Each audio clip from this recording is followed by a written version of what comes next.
യേശു നിന്നെ വിളിക്കുന്നു, യേശു നിന്നെ വിളിക്കുന്നു.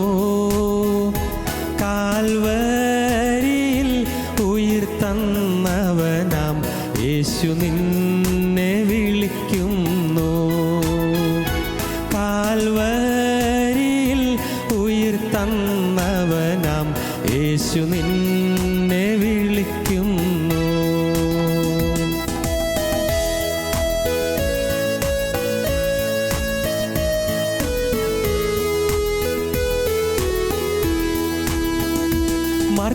മർത്യജീവിതം ക്ഷണികം, മൃത്യു വന്നിടും ഒരു നാൾ.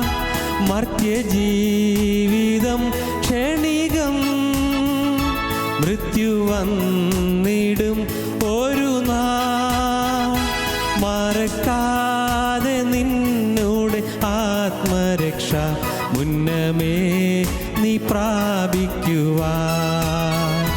മറക്കാതെ നിന്നോട് ആത്മരക്ഷ മുന്നമേ നീ പ്രാപിക്കുവാൻ. യേശു നിന്നെ വിളിക്കുന്നു, യേശു നിന്നെ വിളിക്കുന്നു.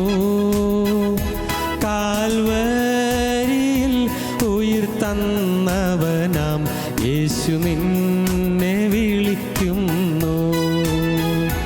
കാൽവരിയിൽ ഉയിർത്തന്നവനാം യേശു നിന്നെ വിളിക്കുന്നു.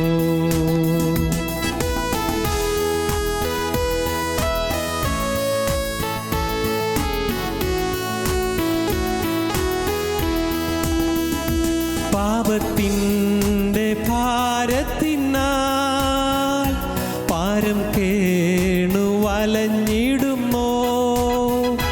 പാപത്തിൻ്റെ ഭാരത്തിനാൽ പാരം കേണു വലഞ്ഞിടുമോ? പരനേശുവിൽ നിന്റെ പാപത്തിൻ്റെ പരിഹാരം കണ്ടിടുവാൻ. പരനേശുവിൽ നിന്റെ പാപത്തിൻ്റെ പരിഹാരം കണ്ടിടുവാൻ. യേശു നിന്നെ വിളിക്കുന്നു, യേശു നിന്നെ വിളിക്കുന്നു. കാൽവരിയിൽ ഉയിർത്തന്നവനാം യേശു നിന്നെ വിളിക്കുന്നു. കാൽവരിയിൽ ഉയിർത്തന്നവനാം യേശു നിന്നെ വിളിക്കുന്നു.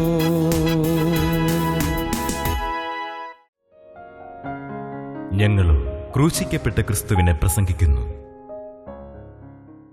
ദൈവതിരുനാമത്തിന് മഹത്വം ഉണ്ടാകട്ടെ. കഷ്ടതയ്ക്കും സഹിഷ്ണുതയ്ക്കും ഉദാഹരണമായി ഇയ്യോബിനെ യാക്കോബ് ചൂണ്ടിക്കാണിക്കുകയാണ്. കഷ്ടതയ്ക്കും സഹിഷ്ണുതയ്ക്കും ഇയ്യോബ് സ്വയം ഡിഫെൻഡ് ചെയ്യുകയാണ്. എന്താണ് ഡിഫെൻഡ് ചെയ്യുന്നത്? ഞാൻ ചില നിയമങ്ങൾ ചെയ്തവനാണ്, ഞാൻ ചില തീരുമാനങ്ങൾ എടുത്തവനാണ്, ഞാൻ ദൈവസന്നിധിയിൽ ചില ഉടമ്പടികൾ ചെയ്തവനാണ്. ദൈവത്തോട് ഉടമ്പടി ചെയ്യുക, ദൈവത്തോട് ഉടമ്പടി ചെയ്യുക. ഞാൻ ആവർത്തിച്ച് പറയട്ടെ, ദൈവത്തോട് ഉടമ്പടി ചെയ്യാൻ കഴിയുക. ഇതുവരെ അത് നിങ്ങളുടെ ജീവിതത്തിൽ സാധിച്ചിട്ടില്ലെങ്കിൽ ഇന്നെങ്കിലും നിങ്ങൾക്ക് തുടങ്ങരുതോ അങ്ങനെ ഒരു തീരുമാനം? അങ്ങനെ ഇന്നെങ്കിലും നിങ്ങൾക്ക് ചെയ്യരുതോ അങ്ങനെ ഒരു വ്യക്തമായ ഉടമ്പടി? ദൈവത്തിന് സ്തോത്രം. ജീവിതത്തിൽ ഒരു നിഷ്ഠയുള്ള ജീവിതം, അതെ നിഷ്ഠ, ഒരു വ്രതസ്ഥമായ ജീവിതം, വിശുദ്ധമായ ജീവിതം പ്രായോഗികമാണ്. സാധിക്കും, വേണമെങ്കിൽ. നിർബന്ധമാണോ? സാധിക്കും. കൂടിയേ കഴിയുന്നുണ്ടോ? സാധിക്കും. നിങ്ങളതൊരു വെല്ലുവിളിയായിട്ട് ഏറ്റെടുക്കണം. എനിക്ക് എൻ്റെ ജീവിതത്തിൽ ഒരു വ്രതസ്ഥനായി ജീവിക്കണം. മനസ്സറിഞ്ഞൊരു തെറ്റ് വരാൻ പറ്റുകയില്ല. പിശാചിന് ഞാൻ ഇനി ഇടം കൊടുക്കുകയില്ല. എനിക്ക് എന്നെ ഈ ഭൂമിയിൽ അയച്ച എൻ്റെ നിത്യനായ കർത്താവായ യേശുക്രിസ്തുവിനോടുള്ളതായ സ്നേഹത്തെ പ്രതി എൻ്റെ ജീവിതം ഞാനിതാ വേർതിരിക്കുകയാണ്. അതിനുള്ളതായി ഭാഗ്യം എനിക്ക് തരണം കർത്താവേ, അതിനുള്ളതിൻ്റെ കൃപ എൻ്റെ മേൽ പകരണം. ദൈവത്തിന് സ്തോത്രം. ദൈവത്തിൻ്റെ വലിയ നാമം മഹത്വപ്പെടട്ടെ. ദൈവത്തിന് സ്തോത്രം. ജീവിതത്തിൽ പരാജയങ്ങൾ വരില്ലെന്നല്ല ഞാൻ പറഞ്ഞത്. പാപത്തിൻ്റെ പരാജയമല്ല, കഷ്ടപ്പാടുകൾ, നഷ്ടങ്ങൾ, ഒട്ടേറെ ദുരിതങ്ങൾ എല്ലാം വരാം. യോബിന് വന്നതുപോലെ തന്നെ ഓരോ തരത്തിലുള്ള നഷ്ടങ്ങൾ. സാധാരണ നഷ്ടമാണോ? ഓരോ തരത്തിലുള്ള നഷ്ടങ്ങൾ വരും, കഷ്ടങ്ങൾ വരും. ഇതിൽ പറഞ്ഞാൽ ജീവിതം പല കാര്യങ്ങളിലും പരാജയപ്പെട്ടതല്ലേ. ബിസിനസ്സിൽ പരാജയപ്പെട്ടവരുണ്ട്, പഠിത്തത്തിൽ പരാജയപ്പെട്ടവരുണ്ട്, ജോലിയിൽ പരാജയപ്പെട്ടവരുണ്ട്, കുടുംബ ജീവിതത്തിൽ പരാജയപ്പെട്ടവരുണ്ട്, കുടുംബ ബന്ധത്തിൽ പരാജയപ്പെട്ടവരുണ്ട്, സ്നേഹോഷ്മളമായ ജീവിതത്തിൽ പരാജയപ്പെട്ടവരുണ്ട്. പരാജയമുണ്ട് ജീവിതത്തിൽ. നിങ്ങൾക്ക് പരാജയങ്ങളിൽ നിന്നൊരു ഉയർത്തെഴുന്നേൽപ്പിന് നിങ്ങൾക്ക് ആഗ്രഹമുണ്ടോ? പരാജയത്തിൽ നിന്ന് ഉയർത്തെഴുന്നേൽക്കണം. എനിക്ക് പരാജയത്തിൽ നിന്ന് എനിക്കൊരു പുതു ചൈതന്യം പ്രാപിച്ചുകൊണ്ട് എനിക്ക് എഴുന്നേൽക്കണം. ഞാൻ ഇനി കഷ്ടനഷ്ടങ്ങളിലേക്ക് നോക്കി നിൽക്കുകയല്ല, ഞാൻ പുതിയ ജീവിതത്തിൻ്റെ വിജയത്തിലേക്ക് നോക്കിക്കൊണ്ട് ഞാൻ കുതിക്കുകയാണ്. സ്തോത്രം. നിങ്ങൾക്ക് പറയാൻ തീരുമാനിക്കാൻ പറ്റുമോ? അതൊരു വെല്ലുവിളിയായിട്ടെടുക്കണം. ഞാൻ ഇനി കഷ്ടങ്ങളിലേക്ക് നോക്കി നെടുവീർപ്പിടുകയല്ല, ഞാൻ പുതിയ വിജയത്തിൻ്റെ പാതയിലൂടെ മുന്നേറുകയാണ്. ഞാൻ ജയിക്കും. ദൈവത്തിന് സ്തോത്രം. ഇയ്യോബ് വ്രതസ്ഥനായിരുന്നു. ഞാൻ കണ്ണുമായി നിയമം ചെയ്തു, പിന്നെ ഞാൻ കന്യകയെ നോക്കുന്നത് എങ്ങനെ? കാപട്യത്തിന് എനിക്കിട ഉണ്ടാവില്ല, കാപട്യം എന്നിൽ ഉണ്ടാവുകയില്ല. നമുക്ക് തുറന്ന് വായിക്കാം. എൻ്റെ കാലടി വഴിവിട്ട് മാറിയെങ്കിൽ, എൻ്റെ ഹൃദയം എൻ്റെ കണ്ണിനെ പിന്തുടർന്നുവെങ്കിൽ, വല്ല കറിയും എൻ്റെ കൈക്ക് പറ്റിയെങ്കിൽ, ഞാൻ വിതച്ചത് മറ്റൊരുത്തൻ തിന്നട്ടെ, എൻ്റെ സന്തതിക്ക് മൂലനാശം ഭവിക്കട്ടെ. നോക്കൂ, യോബ് പറയുന്നത് കേട്ടില്ലേ? യോബ് പറയുകയാണ്, എൻ്റെ കാലടി വഴിവിട്ട് മാറിയെങ്കിൽ. ഇല്ല, മാറുകയില്ല. നല്ല ഉറപ്പാണ്. എൻ്റെ കാൽ വഴിവിട്ട് മാറുകയില്ല, നേർവഴി വിട്ട് അങ്ങോട്ടോ ഇങ്ങോട്ടോ മാറുകയില്ല. അല്ല, മാറിയെങ്കിൽ എൻ്റെ മക്കൾ മുടിഞ്ഞു പോകട്ടെ, എൻ്റെ കുടുംബം തകർന്നു പോകട്ടെ. എന്ത് ധൈര്യത്തോടാണ് പറയുന്നത്? എൻ്റെ കാലടി വഴിവിട്ട് മാറിയെങ്കിൽ. അടുത്ത വാക്യം, എൻ്റെ ഹൃദയം എൻ്റെ കണ്ണിനെ പിന്തുടർന്നുവെങ്കിൽ, എൻ്റെ ഹൃദയം ഞാൻ കാണുന്നതിന് വേണ്ടി മോഹിച്ചുകൊണ്ട് പോകുന്നുവെങ്കിൽ, എൻ്റെ ഹൃദയത്തിൽ മോഹം ഉണ്ടാകുന്നുണ്ടെങ്കിൽ, ഞാൻ കണ്ടതെല്ലാം ഞാൻ മോഹിക്കുന്നുവെങ്കിൽ, കണ്ടതെല്ലാം ഞാൻ ആഗ്രഹിക്കുന്നുവെങ്കിൽ, അത്യാഗ്രഹം എനിക്കുണ്ടാകുന്നുവെങ്കിൽ, അതിമോഹം എനിക്കുണ്ടാകുന്നുവെങ്കിൽ, മ്ലേച്ഛമായ മോഹം എൻ്റെ ഹൃദയത്തിൽ ഉൽപ്പാദിക്കുന്നുവെങ്കിൽ, എൻ്റെ ഹൃദയം എൻ്റെ കണ്ണിനെ പിന്തുടർന്നുവെങ്കിൽ, വല്ല കറയും എൻ്റെ കൈക്ക് പറ്റിയെങ്കിൽ, ഈ കയ്യിൽ വല്ല കറയും പറ്റിയെങ്കിൽ. കയ്യിൽ കറ പറ്റുക, പൈസയുടെ കാര്യത്തിൽ കറ പറ്റാം, ഈ കൈ കൊണ്ട് ചെയ്യുന്ന കാര്യങ്ങളിൽ കറ പറ്റാം, ഈ കയ്യിൽ വാങ്ങിയ കാര്യത്തിൽ കറ പറ്റാം, ഈ കൈ ചെലവഴിച്ച കാര്യത്തിൽ കറ പറ്റാം. നാം ഓരോരുത്തരും യേശുക്രിസ്തുവിൻ്റെ ഹിതപ്രകാരം മുന്നോട്ട് പോകേണ്ടവരാണ്. കയ്യിൽ കറ വരരുത്. കയ്യിൽ മാത്രമല്ല, ജീവിതത്തിൽ ഒരിടത്തും കറ വരരുത്. എൻ്റെ കയ്യിൽ കറ പറ്റിയെങ്കിൽ. നോക്കൂ, പ്രാഗൽഭ്യത്തോടെ പറയുകയാണ്. ഇയ്യോബ് ഡിഫെൻഡ് ചെയ്യുകയാണ്. എൻ്റെ കയ്യിൽ കറ പറ്റിയിട്ടില്ല, നല്ല ഉറപ്പുണ്ട്. അനീതിയുടെ ഒന്നും എൻ്റെ കയ്യിലില്ല, അന്യായത്തിൻ്റെതൊന്നും എൻ്റെ കയ്യിലില്ല, അശുദ്ധിയുടേതൊന്നും എൻ്റെ കയ്യിലില്ല.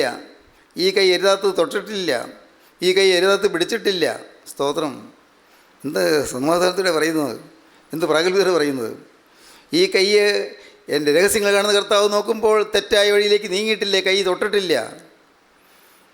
എൻ്റെ കരുണയുള്ള കർത്താവ് നോക്കുമ്പോൾ ഈ കയ്യിൽ അരുതാത്ത പണം വന്നിട്ടില്ല. സ്തോത്രം. ഇനി അർഹതയില്ലാത്ത പണം വന്നിട്ടില്ല. ദൈവത്തിന് സ്തോത്രം. നല്ല ആത്മധൈര്യത്തോടെയാണ് യോബ് പറയുന്നത്. വല്ല കറിയും എൻ്റെ കൈക്ക് പറ്റിയെങ്കിൽ, ഞാൻ വിതച്ചത് മറ്റൊരുത്തൻ തിന്നട്ടെ, ഞാൻ അധ്വാനിച്ചത് മറ്റൊരു ആക്കിക്കൊള്ളട്ടെ, ഞാൻ വിതച്ചത് വേറൊരാൾ കൊയ്തെടുത്തുകൊള്ളട്ടെ, വേറൊരാൾക്ക് ആയിക്കൊള്ളട്ടെ, എൻ്റെ കഷ്ടപ്പാടിൻ്റെ ഫലമെല്ലാം വേറൊരാൾ എടുത്തുകൊള്ളട്ടെ. നല്ല ധൈര്യത്തോടെ പറയുന്നത്. എൻ്റെ കയ്യിൽ കറ പറ്റിയിട്ടില്ല, എൻ്റെ അവയവങ്ങളിൽ കേട് പറ്റിയിട്ടില്ല, തെറ്റ് പറ്റിയിട്ടില്ല. ദൈവത്തിന് സ്തോത്രം. അടുത്ത വാക്യം, എൻ്റെ സന്തതിക്ക് മൂലനാശം ഭവിക്കട്ടെ, എൻ്റെ സന്തതിക്ക് വംശനാശം സംഭവിക്കട്ടെ, മൂലനാശം സംഭവിക്കട്ടെ. നോക്കൂ ഇയ്യോബിൻ്റെ ധീരത. അടുത്ത വാക്ക് ഒന്നുകൂടി കട്ടിയാണ്. എന്താണ്? എൻ്റെ ഹൃദയം ഒരു സ്ത്രീയിങ്കൽ ഭ്രമിച്ചു പോയെങ്കിൽ, എൻ്റെ ഹൃദയം ഏതെങ്കിലും സ്ത്രീയിങ്കൽ ഭ്രമിച്ചു പോയെങ്കിൽ, കൂട്ടുകാരൻ്റെ വാതിക്കൽ ഞാൻ പതിയിരുന്നുവെങ്കിൽ, കൂട്ടുകാരൻ്റെ ഭാര്യയിലേക്ക് എൻ്റെ മോഹം പോയെങ്കിൽ, ആരുടെയെങ്കിലും ഭാര്യയിലേക്ക്, അന്യ സ്ത്രീയിലേക്ക് എൻ്റെ മോഹം പോയെങ്കിൽ, എൻ്റെ ഹൃദയം കൂട്ടുകാരൻ്റെ ഭാര്യയിലേക്ക് മോഹാസക്തമായി തീർന്നെങ്കിൽ, എൻ്റെ ഹൃദയം ഒരു സ്ത്രീയെങ്കിൽ ഭ്രമിച്ചു പോയെങ്കിൽ. യോബ് പറയുകയാണ്, അങ്ങനെയൊന്നും ഉണ്ടായിട്ടില്ല. അതാണ് യോബിൻ്റെ ധൈര്യം. അങ്ങനെയൊന്നും വന്നിട്ടില്ല. എൻ്റെ സഹോദരങ്ങളെ, നാം വെറുതെ കേട്ടുപോകല്ലേ. ഒരു സെക്കൻഡ് ചിന്തിച്ച് പോകണമേ. ദയവായിട്ട് ചിന്തിച്ച് പോകണമേ. ആലോചിച്ച് പോകണമേ. നിങ്ങൾ ദയവായി ചിന്തിക്കുക, നമ്മുടെ ഹൃദയം എവിടെല്ലാം പോയി? ഹൃദയത്തിൽ നിരൂപണങ്ങൾ എന്തെല്ലാമായിരുന്നു? ഈ ഹൃദയത്തിലെ ചിന്തകൾ എന്തെല്ലാമായിരുന്നു? നമ്മുടെ മനോരാജ്യങ്ങൾ എന്തെല്ലാമായിരുന്നു? ആകാശക്കോട്ടകൾ കെട്ടിയത് ഏതെല്ലാം കാര്യങ്ങളിലായിരുന്നു? മനസ്സിൽ ചില വികാരത്തിൻ്റെ പ്രേരണയ്ക്ക് വശംവദരായി ചിന്തിച്ചു കൂട്ടിയത് എന്തെല്ലാമായിരുന്നു? മോഹിച്ചു പോയത് എന്തെല്ലാമായിരുന്നു? എൻ്റെ ഹൃദയം ഒരു സ്ത്രീയെങ്കിൽ ഭ്രമിച്ചു പോയെങ്കിൽ, കൂട്ടുകാരൻ്റെ വാതിൽക്കൽ ഞാൻ പതിയിരുന്നുവെങ്കിൽ, എൻ്റെ ഭാര്യ മറ്റൊരുത്തിന് മാവ് പൊടിക്കട്ടെ, അന്യർ അവളുടെ മേൽ കുനിയട്ടെ, അത് മഹാപാതകമല്ലോ. ന്യായാധിപന്മാർ ശിക്ഷിക്കേണ്ടുന്ന കുറ്റമത്രേ. അത് നരകപര്യന്തം ദഹിപ്പിക്കുന്ന തീയാകുന്നു. അത് എൻ്റെ അനുഭവമൊക്കെയും നിർമ്മൂലമാക്കും. ദൈവത്തിന് സ്തോത്രം. യോ പറയുകയാണ്, ഡിഫെൻഡ് ചെയ്യുകയാണ്. എൻ്റെ ഹൃദയത്തിൽ അന്യചിന്തകൾ വരുമ്പോൾ, അത് അനാവശ്യമായ ചിന്തകൾ വരുമ്പോൾ, അശുദ്ധമായ ചിന്തകൾ വരുമ്പോൾ, അപ്പോഴെല്ലാം എൻ്റെ ജീവിതം കറവറ്റി പോവുകയാണ്. അങ്ങനെ എന്തെങ്കിലും സംഭവിച്ചു പോയെങ്കിൽ എനിക്ക് എന്ത് നാശവും വന്നുകൊള്ളട്ടെ. യോ പറയുകയാണ്, എന്ത് നാശവും വന്നുകൊള്ളട്ടെ. യോവ് ധൈര്യത്തോടെ പറയുകയാണ്, ഇങ്ങനെയുള്ള കാര്യങ്ങളിൽ ഒരിടത്തും എനിക്കൊരു തെറ്റും പറ്റിയിട്ടില്ല. വീണ്ടും അടുത്ത വാക്യം. എൻ്റെ ദാസനോ ദാസിയോ എന്നോട് വാദിച്ചിട്ട് ഞാൻ അവരുടെ ന്യായം തള്ളിക്കളഞ്ഞെങ്കിൽ. അങ്ങനെ സംഭവം നടന്നിട്ടില്ല. ആരെങ്കിലും എന്നോട് അവരുടെ ന്യായത്തെക്കുറിച്ച് പറഞ്ഞിട്ട് ഞാൻ ന്യായം തള്ളിക്കളഞ്ഞുവോ? ഞാൻ നീതിയില്ലാതെ ഏതെങ്കിലും കാര്യങ്ങൾ ഇടപെട്ടുവോ? എൻ്റെ വേലക്കാരോട്, എൻ്റെ ദാസനോ ദാസിയോ അവരോട് ഞാൻ നീതിയില്ലാതെ, ന്യായമല്ലാതെ അനീതിയായ എന്തെങ്കിലും ചെയ്തു പോയോ? അനീതിയായി ഞാൻ പെരുമാറിപ്പോയോ? അവരോട് രഹസ്യങ്ങൾ കാണുന്ന ദൈവം ദുഃഖിക്കുന്ന രീതിയിൽ എന്തെങ്കിലും ഞാൻ പറഞ്ഞു പോയോ? വേലക്കാരനാണ് ഞാൻ, അവനെക്കൊണ്ട് ജോലി ചെയ്യിച്ച് കൂലി കൊടുക്കുന്നവനാണ്. അതുകൊണ്ട് എനിക്ക് എന്തും ആകാമെന്നുള്ള മട്ടിൽ ഞാൻ എന്തെങ്കിലും പറഞ്ഞു പോയോ? ദൈവത്തിന് സ്തോത്രം. അവന് കിട്ടേണ്ടതായ കൂലി ഞാൻ കൊടുക്കാതിരുന്ന് പോയിട്ടുണ്ടോ? ഏതെങ്കിലും കാര്യത്തിൽ എനിക്ക് തെറ്റ് പറ്റിയിട്ടുണ്ടോ? ദൈവത്തിന് സ്തോത്രം. സഹോദരങ്ങളെ, ഓരോന്നും ചിന്തിച്ചുകൊണ്ട് നാം നമ്മുടെ ജീവിതത്തിലേക്ക് നോക്കണം. എങ്ങനെ ഇരിക്കുന്നു എൻ്റെ ജീവിതം? ദൈവത്തിന് സ്തോത്രം. യോബ് സ്വയം ഡിഫെൻഡ് ചെയ്യുകയാണ്, സ്വയം പ്രതിരോധിക്കുകയാണ്. എൻ്റെ ദാസനോ ദാസിയോ എന്നോട് വാദിച്ചിട്ട് ഞാൻ അവരുടെ ന്യായം തള്ളിക്കളഞ്ഞെങ്കിൽ, ദൈവം എഴുന്നേൽക്കുമ്പോൾ ഞാൻ എന്ത് ചെയ്യും? ദൈവം ഇതെല്ലാം കാണുന്നു. ദൈവം എഴുന്നേൽക്കുമ്പോൾ ഞാൻ എന്ത് ചെയ്യും? ഇങ്ങനെ എന്തെങ്കിലും തെറ്റെനിക്ക് വന്നെങ്കിൽ ഞാൻ എവിടെ ഇതിന് മറുപടി പറയും? എനിക്ക് എന്താണ് ഇതിന് സമാധാനമുള്ളത്? എവിടെ പരിഹാരം ഞാൻ വരുത്തും? ദൈവം എഴുന്നേൽക്കുമ്പോൾ ഞാൻ എന്ത് ചെയ്യും? അവൻ സന്ദർശിക്കുമ്പോൾ ഞാൻ എന്തുത്തരം പറയും? ദൈവം എന്നെ സന്ദർശിച്ച് എന്നോട് ചോദ്യം ചെയ്യുമ്പോൾ ഞാൻ എന്തുത്തരം പറയും? ന്യായവിധി ദിവസമുണ്ടല്ലോ. ന്യായവിധിയിലേക്ക് ചെല്ലുമ്പോൾ ഞാൻ എന്തുത്തരം പറയും? എനിക്ക് ഉത്തരം പറയാൻ വകയില്ല. ഞാൻ വിഷമിച്ച് നിന്ന് പോകുമല്ലോ, നിശബ്ദനായി നിന്ന് പോകുമല്ലോ. അടുത്ത വാക്യം. ഗർഭത്തിൽ എന്നെ ഉരുവാക്കിയവനല്ലയോ അവനെയും ഉരുവാക്കിയത്? എൻ്റെ ദാസനെയും ദാസിയെയും ഉരുവാക്കിയതും എന്നെ ഉരുവാക്കിയതും എല്ലാം ഒന്നല്ലേ? ഗർഭത്തിൽ എന്നെ ഉരുവാക്കിയവനല്ലയോ അവനെയും ഉരുവാക്കിയത്? ദൈവത്തിന് സ്തോത്രം. എല്ലാവരെയും സൃഷ്ടിച്ച ദൈവം ഒരുവൻ തന്നെ. യജമാനെന്നോ ദാസനെന്നോ ആരെയും ദൈവം അങ്ങനെ സൃഷ്ടിച്ചിട്ടില്ല. ചില സാഹചര്യങ്ങളിൽ കൂടെ അങ്ങനെ സംഭവിച്ചു പോയി എന്നേ ഉള്ളൂ. ദൈവത്തിന് എല്ലാവരും തുല്യരാണ്. ദൈവത്തിന് ആരോടും തരഭേദമില്ല. ദൈവം മുഖപക്ഷമില്ലാത്ത ദൈവമാകുന്നു. ദൈവത്തിന് സ്തോത്രം. ഒരവസരത്തിൽ പ്രസിദ്ധ തത്വജ്ഞാനിയായ ഡയോജനീസ് അദ്ദേഹം ഒരിടത്തിരുന്ന് കുറേ അസ്ഥികളിങ്ങനെ മാറ്റിക്കൊണ്ടിരിക്കുന്നു. അസ്ഥി കഷ്ണങ്ങൾ, ഉണങ്ങിയ അസ്ഥികൾ മാറ്റിക്കൊണ്ടിരിക്കുമ്പോൾ അലക്സാണ്ടർ ദ ഗ്രേറ്റ്, മഹാനായ അലക്സാണ്ടർ ചക്രവർത്തി ആ വഴിക്ക് പോയി. ചക്രവർത്തി ചോദിച്ചു, അങ്ങ് എന്താണ് ഈ കാണിച്ചുകൊണ്ടിരിക്കുന്നത്? എന്താ ഇത് ഈ അസ്ഥികളൊക്കെ എടുത്തുകൊണ്ടിരിക്കുന്നത് എന്തിനാ? ഉടനെ ഡയോജനീസ് പറഞ്ഞു, രാജാവേ, അത് ഞാനിത് അങ്ങയുടെ പിതാവിൻ്റെ അസ്ഥികളുണ്ട്, അങ്ങയുടെ പിതാവിൻ്റെ കുളമ്പുകൾക്കടിയിൽപ്പെട്ട് ഞെരിഞ്ഞവർന്ന അടിമകളുടെ അസ്ഥികളുമുണ്ട്. ഈ അസ്ഥികൾ തമ്മിൽ എന്തെങ്കിലും വ്യത്യാസമുണ്ടോ ഞാൻ നോക്കുകയായിരുന്നു. അങ്ങയുടെ പിതാവിൻ്റെ അസ്ഥികളുണ്ട്, അങ്ങയുടെ പിതാവിൻ്റെ കുതിരക്കുളമ്പടിയിൽ ഞെരിഞ്ഞമർന്ന് അടിമകളുടെ അസ്ഥിയുമുണ്ട്. ഈ യജമാൻ്റെയും അടിമകളുടെയും അസ്ഥികൾ തമ്മിൽ വ്യത്യാസമുണ്ടോ നോക്കിയതാ. അലക്സാണ്ടർ ലജ്ജിച്ചു. അലക്സാണ്ടർ വിനീതനായി പറഞ്ഞു, മഹാജ്ഞാനിയായ അങ്ങയോട് എനിക്കൊന്നും പറയാൻ നിർവാഹമില്ല, ഒന്നും പറയാനില്ല. വ്യത്യാസമില്ലെന്ന് എനിക്കറിയാം. അടിമയും ഉടമയും ഒരുപോലെ തന്നെ, വ്യത്യാസമില്ല. അന്ന് ഒരു വലിയ പാഠം പഠിക്കുകയായിരുന്നു അലക്സാണ്ടർ ദ ഗ്രേറ്റ്. മഹാനായ അലക്സാണ്ടർ ചക്രവർത്തി ഒരു പാഠം പഠിക്കുകയായിരുന്നു.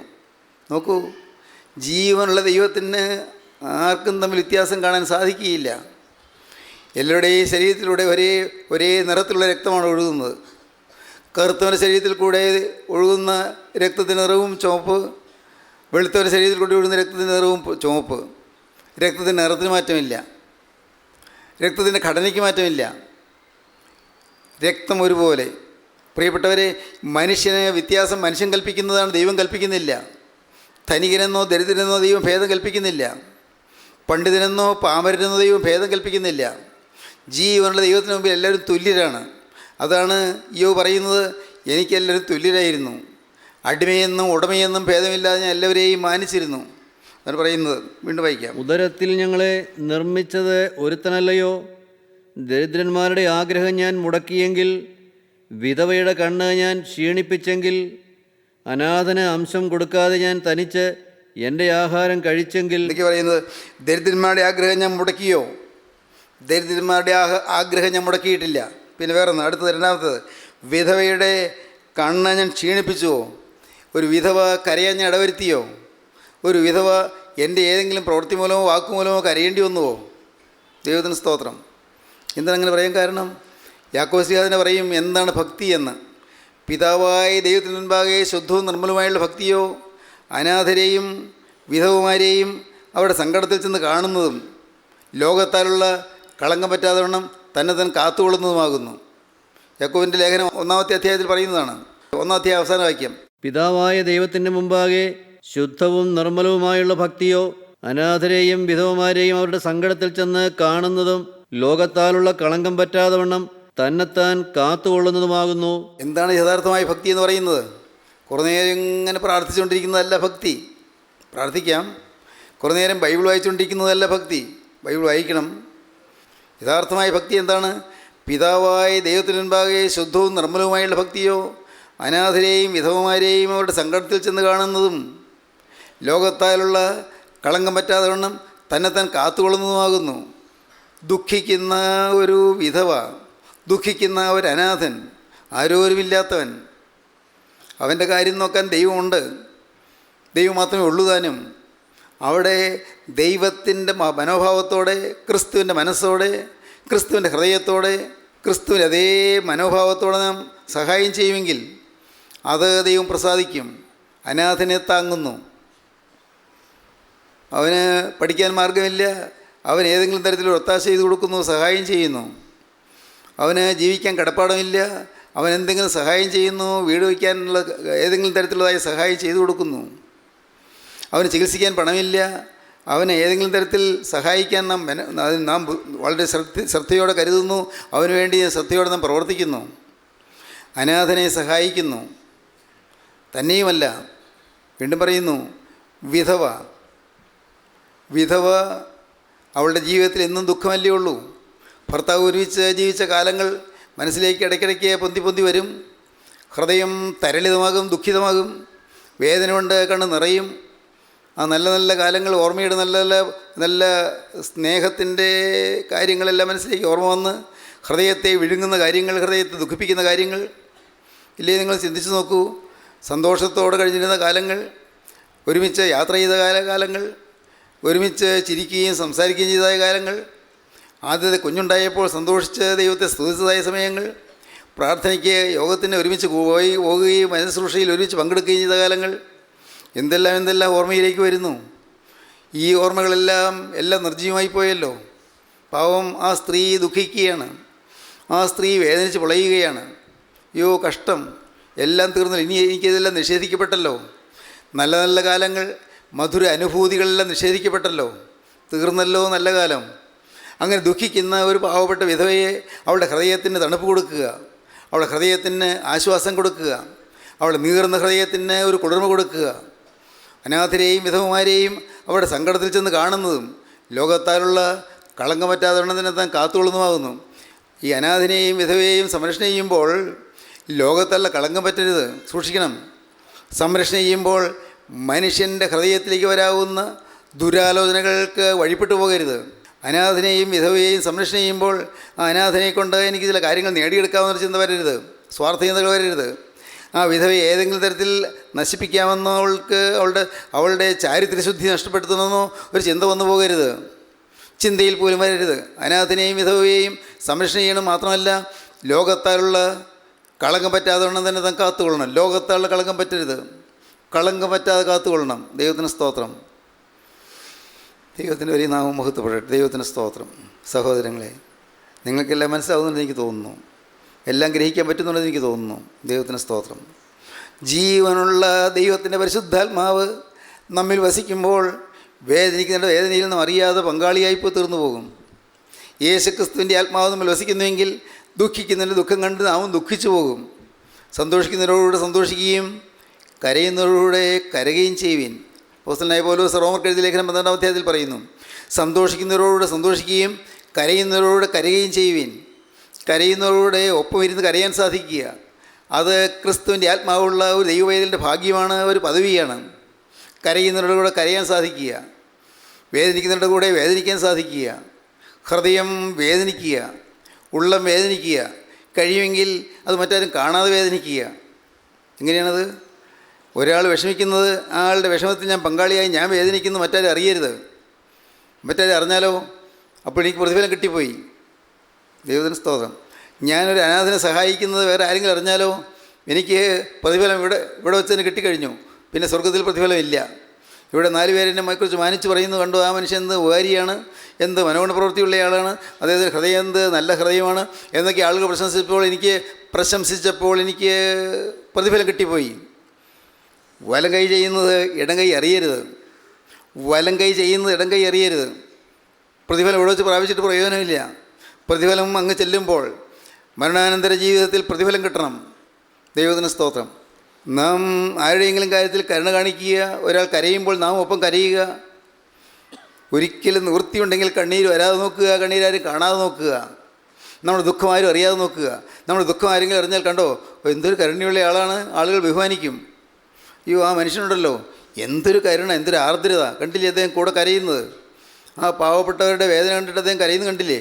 ഓ എന്തൊരു നല്ല ഹൃദയമുള്ള മനുഷ്യൻ, നമുക്ക് പ്രതിഫലം കിട്ടിക്കഴിഞ്ഞു. നേരെ മറിച്ച് ആരും അറിയാതെ വേദനിക്കാൻ സാധിക്കുക.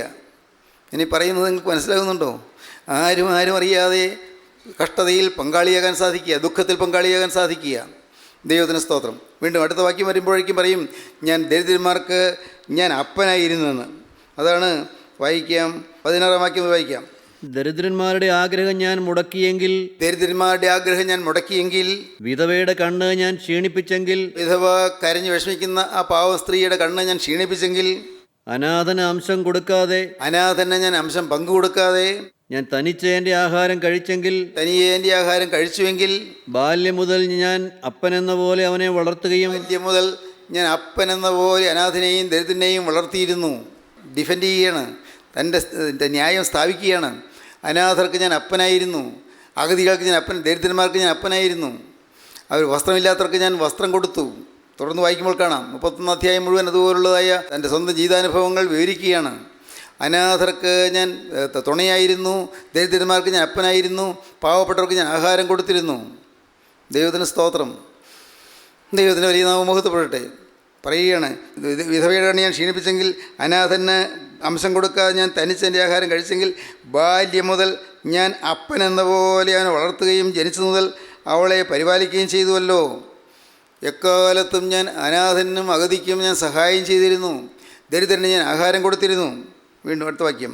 ഒരുത്തൻ വസ്ത്രമില്ലാതെ നശിച്ചു പോകുന്നതോ ദരിദ്രൻ പുതപ്പില്ലാതെ ഇരിക്കുന്നതോ ഞാൻ കണ്ടിട്ട് അവൻ്റെ അര എന്നെ അനുഗ്രഹിച്ചില്ലെങ്കിൽ, എൻ്റെ ആടുകളുടെ രോമം കൊണ്ട് അവന് കുളിർ മാറിയില്ലെങ്കിൽ, സ്തോത്രം, എൻ്റെ ആടുകളുടെ രോമം കൊണ്ട് കമ്പിളി പുതപ്പ് ഞാൻ അവന് കൊടുത്തു.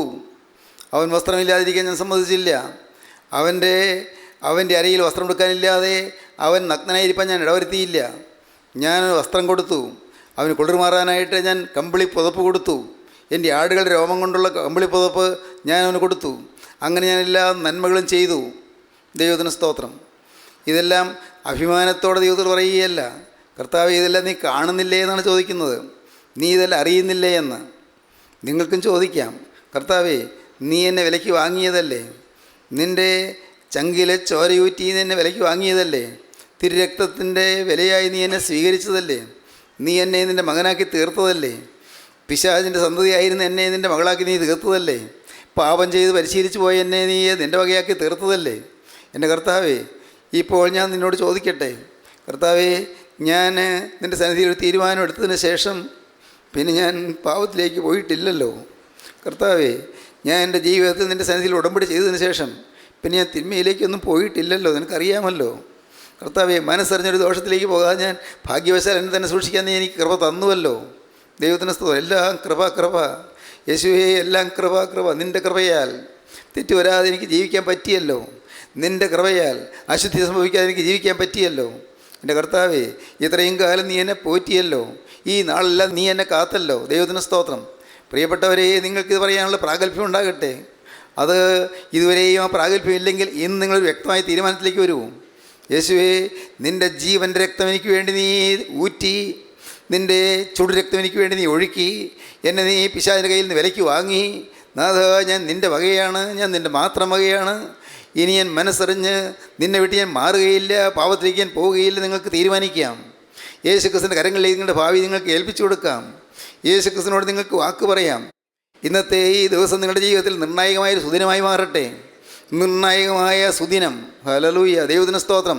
ഇന്ന് നിങ്ങൾ വ്യക്തമായി തീരുമാനമെടുത്തുകൊണ്ട് യേശുക്രിസ്തുവിൻ്റെ കരങ്ങളിലേക്ക് നിങ്ങൾ കൊടുക്കുകയും നിങ്ങളുടെ ജീവിതത്തിൽ ഇനി മേൽപ്പാവം വരികയില്ല എന്ന് കാതലായ ഒരു തീരുമാനം നിങ്ങൾ എടുക്കുകയും മനസ്സറിഞ്ഞൊരു തെറ്റിലേക്ക് ഞാൻ പോവുകയില്ല എന്ന് ദൈവത്തോട് നിങ്ങൾ വാക്ക് പറയുകയും ദൈവകരങ്ങളിലേക്ക് നിങ്ങളുടെ ഭാവി നിങ്ങൾ ഏൽപ്പിച്ചു കൊടുക്കുകയും ഈ ദേഹവും ഈ ദേഹിയും ഈ ആത്മാവും രക്ഷകൻ്റെ ബലിഷ്ഠമായ ഭുജങ്ങളിലേക്ക് നിങ്ങൾ ഏൽപ്പിച്ചു കൊടുക്കുകയും യേശുവിനോട് നിങ്ങൾ വാക്ക് പറയുവിൻ. കർത്താവേ, ഇത്രയും കാലം ഞാൻ മൂഢനെ പോലെ ജീവിച്ചു പോയി, ഇത്രയും കാലം ഞാൻ പാവിയായി ജീവിച്ചു പോയി, ഇത്രയും കാലം ഞാൻ പിശാചിന് ചൊൽപ്പടിക്ക് ജീവിച്ചു പോയി, സാത്താൻ്റെ ചൊല്ലുകേട്ട് ഞാൻ ജീവിച്ചു പോയി, സാത്താൻ്റെ ആലോചനയ്ക്ക് വഴിപ്പെട്ട് ഞാൻ ജീവിച്ചു പോയി. കർത്താവേ, ഇന്നിതാ ഞാൻ എന്നെ തന്നെ നിൻ്റെ കരങ്ങളിലേക്ക് ഏൽപ്പിക്കുകയാണ്. എൻ്റെ ഭാവി നിൻ്റെ കരങ്ങളിലേക്ക് ഏൽപ്പിക്കുകയാണ്. അശുദ്ധി പറ്റാതെ, കറ പറ്റാതെ, ചെളി വിരളാതെ ഒരു പുതിയ ജീവിതം നയിക്കുമെന്ന് ഞാൻ നിന്നോട് വാക്ക് പറയുകയാണ്. അതാ, നിൻ്റെ തിരക്തത്താൽ എന്നെ കഴുകണമേ. സംഭവിച്ചു പോയ പാപങ്ങളെ ക്ഷമിക്കണമേ. വന്നുപോയ പാപക്കറകളെല്ലാം കഴുകി മാറ്റണമേ. തിരക്തത്താൽ എന്നെ ശുദ്ധീകരിക്കണമേ. എന്നെ ഇന്ന് എൻ്റെ മകനെ അവകാശമാക്കി തീർക്കണമേ. അതാ, ഇന്ന് ഞാനിതാ സാത്താനോട് യാത്ര പറയുന്നു. ഞാൻ മിശിഹാ തമ്പുരാനെ എൻ്റെ കർത്താവിനെ രക്ഷിതമായി സ്വീകരിക്കുന്നു. ഇന്ന് മുതൽ യേശുവേ, ഞാൻ നിൻ്റെ വക, ഇന്ന് മുതൽ ഞാൻ നിൻ്റെ അടിമ. ഹല്ലേലൂയ. നിങ്ങൾക്ക് സമർപ്പിക്കാം. യേശുവിൻ്റെ കരങ്ങളിൽ നിങ്ങൾ കൊടുക്കാം. യേശുവിനോട് വാക്ക് പറയാം.